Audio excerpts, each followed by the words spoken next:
Thank you for joining us for yet another conversation here. My name is Kevin Tocci, and my guest today, you recognize her. She is your state representative serving the 7th Plymouth District, which is Whitman, East Bridgewater, and Abington.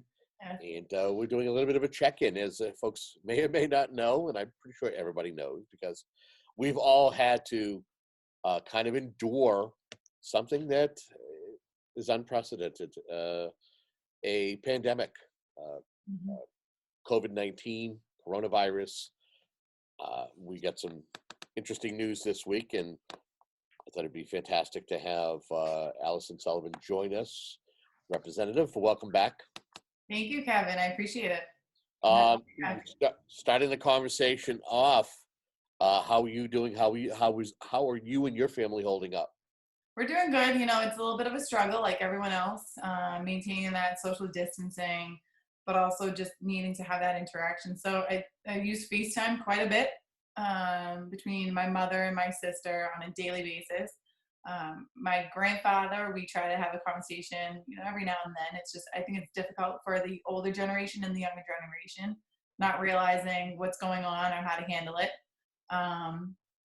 But we're good. We're healthy and happy, so that's a good thing. My sister is due next month, having her third baby, so we're hoping that things kind of settle down and she can have a nice healthy baby boy. Oh boy, another niece or nephew to spoil. Yeah, another nephew. So I do know it's a boy. So there'll be another nephew, and my niece. Thank God there's not another girl coming, because she's just big personality in itself.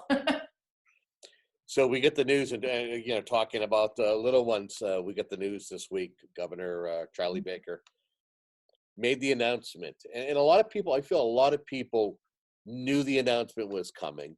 Right. That for the remainder of the 2019-2020 school year, it's not going to return to session. What are you hearing from folks in the district, and what are you hearing from your colleagues in regards to this announcement? So I haven't had many conversations with my colleagues as far as the announcement as of yesterday, but I've had a number of conversations with parents, teachers, students. They're devastated. I think we joke about no kid likes school, but they were really truly hoping to go back to school. You look at the kids that are transitioning from a junior high school to a high school, or from a public school to a private school next year, or even from a preschool, kindergarten kind of setting to a first grade elementary school setting. So you're looking at all the changes, and these kids, I mean, they're devastated that they're not going to be able to say bye to their friends that they don't see next year because they're going to a different school, or even their teachers. I have family members who are teachers, and they were so upset. They were really looking forward to going back to school, even though they knew that potentially this announcement was going to happen. And they understand that it was, the right response to have, but it's devastating to them. They've spoken about how the last time they saw their kids, their students, they didn't say bye. They didn't say like, okay, this is it. Mm. And to not have that finality of it, I think is leaving a little bit of a gaping hole for a lot of people. And then you look at our seniors, and my heart is breaking for all our seniors. We actually had Damari, who was a senior in this year at Whitman Hanson, who was an intern last summer, and we've been in close communications with her, and she's devastated.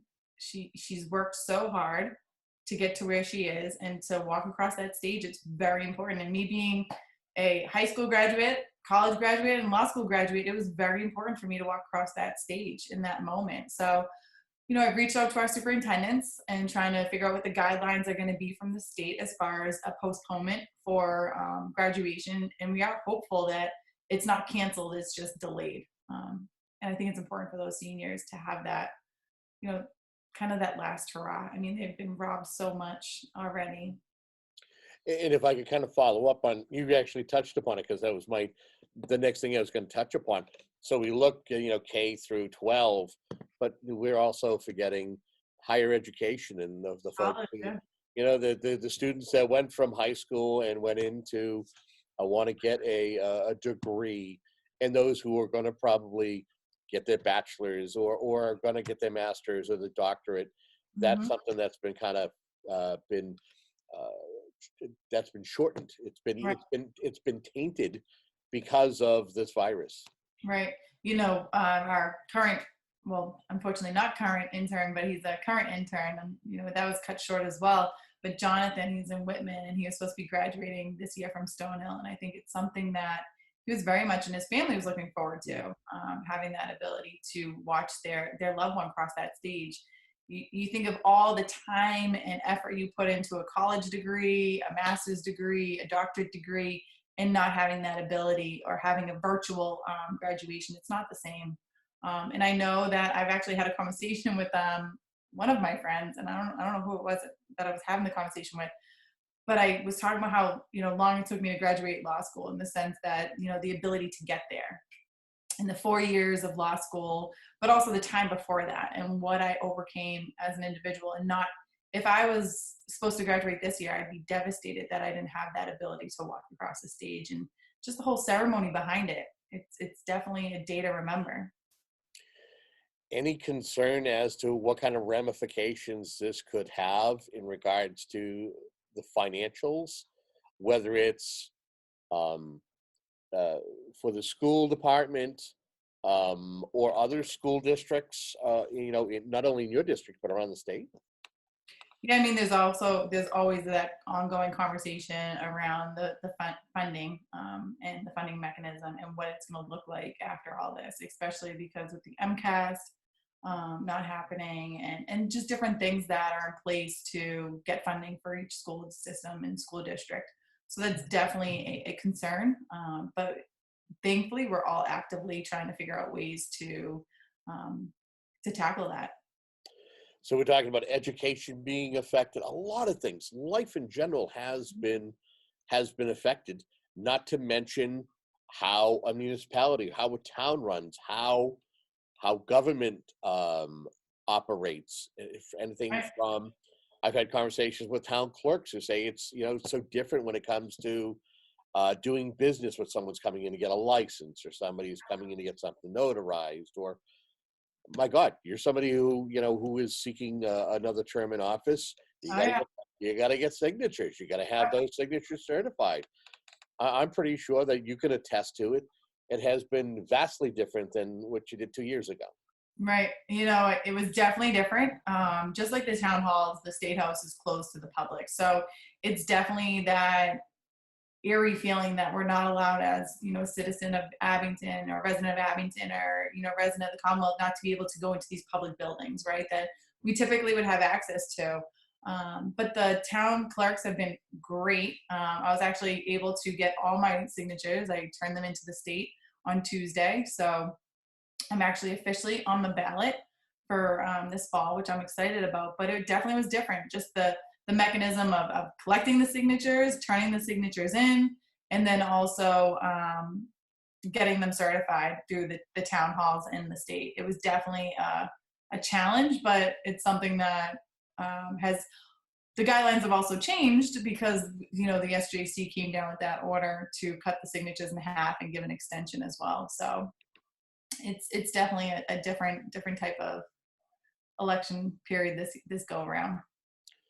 What are you hearing in regards to town meetings? Have you heard discussions as to how community is going to deal with town meetings? Because you're somebody, as an elected official, have found yourself at different town meetings as there's conversations about local aid. That's everybody's favorite word. What am I getting for Chapter 90 money to be able to do certain projects around the community? What am I getting for Chapter 70 monies when it comes to funding our education and our upcoming budget? Well, our House budget is something that's supposed to be actively going into debate next week, and that might be changing because of the situations at hand, right? We're not able to go all in the same room and have these active discussions like we typically would. I know for town meeting, I've had multiple conversations with selectmen across the district in regards to the town meeting and what that's going to look like, and some of the suggestions, and that's an active conversation going on. I don't think they've come up with, as far as I know, last time I spoke to them, there was no set mechanism as to what they're going to do, but there's an active conversation around whether or not the town just has a very small town meeting in the sense of getting the budget out that needs to get out, that can get out based on last year's finances, but then also having the outside sections type of debate out later on when it is able to have an active town meeting where people can come together at a safe, distance with each other.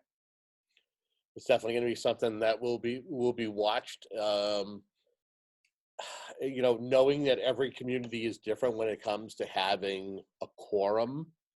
How Mhm. do you tackle that? How do it'll be interesting to see what ends up being decided. And then I've even heard conversations about maybe the state steps in and we talk 1/12 budgets for the Right. foreseeable future, Yep. depending, because I think the biggest fear is seeing a resurgence of coronavirus and it Right. coming back even stronger. Right. Well, the state has done that in the past for a number of reasons. So I don't see that being an issue in the sense of the state getting involved in pushing the budget out. But I think because of the coronavirus, that is something that we're going to see. I don't foresee a budget coming. At least the House budget. I know there's an active conversation around what that's going to look like next week, and still it's unknown to us what exactly that's going to look like. So it will be interesting to see when we're going to get a budget out. I think it's necessary that we do get something out, but then also revenues are going to change because of the coronavirus. So it's very a fluid situation. I think it's worth noting. I've heard a couple of sheriffs who oversee jails, Hmm. Norfolk County, Plymouth County, and a push. I believe that there was a ruling in regards to letting nonviolent criminals out of jail because of coronavirus. Knowing your background, and knowing that there could be somebody who has a history of violence, being let back out free. I mean, Right. what's your thoughts on hearing about the possibility that prisoners are going to be let free? So, I definitely have a different viewpoint on that. I have a personal perspective on that, being a survivor of domestic violence. I think my take on all of it is a little different than some. I do believe that we should be protecting all individuals, right? With the coronavirus and the spread and trying to minimize that spread. And I think we did a great job as far as our jail systems go. No contact visits, extra phone calls, free phone calls, so that we're still giving inmates the ability to communicate with their families outside of the jail. However, I don't agree that we should be just letting individuals out just because of this virus. I think we can have the ability to contain it and scan the different workers that are coming in and out of the jail, because there's very minimal interactions with the inmates, and typically it's just the officers themselves and not family members at this time. I was devastated when I heard of cases where perpetrators of domestic violence and sexual assault were released based on this COVID-19 pandemic and on a ankle bracelet monitor. We've seen firsthand in the criminal justice system that there's failures among the GPS system, and then with the police activities that have been minimized because of the COVID-19, we're just sending that wrong message to the criminals across the Commonwealth that a pandemic is going to stop justice and law and order, and we shouldn't be doing that. I think the thing that's interesting is that if you listen to the daily news, it's you don't hear much world news. Right. It's almost as though we have kind of a mini world peace at the moment. I can't Hmm. remember the last time I heard a skirmish over in Syria or in the Middle East Right. or between a couple of countries. But this is having a global effect. I mean, what's your thoughts as someone, as a local leader, seeing it happen on such a grander scale and experiencing it locally?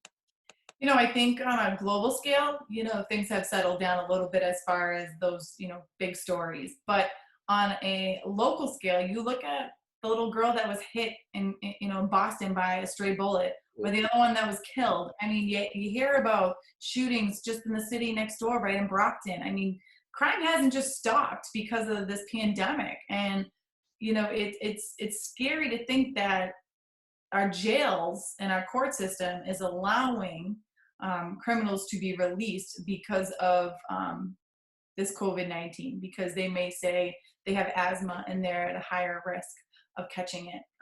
It's just a very scary, slippery slope that I don't think we should be going down. Anything we haven't touched upon during our conversation here? And again, I appreciate you. We're doing these a little bit more frequently as information comes forth. Anything that we haven't mentioned during this segment, but you want to make sure we touch upon before we say goodbye to the folks for this this portion? Yeah, no, I just, I just want to let everyone know that our Facebook, social media is very active on keeping the constituents very updated on different situations and the numbers and the different updates that we get daily. We are sharing them on Facebook. We're also taking emails for anyone who is, unemployed or finding themselves with issues with unemployment. We're very active in that as well. And I just want to, I say it every time, but I just want to thank my legislative aide, Curtis, who has been doing such a tremendous job. And he doesn't, he never asks for any type of praise, but he definitely deserves it. He's taken this new role in the sense of the way a legislative aide looks today.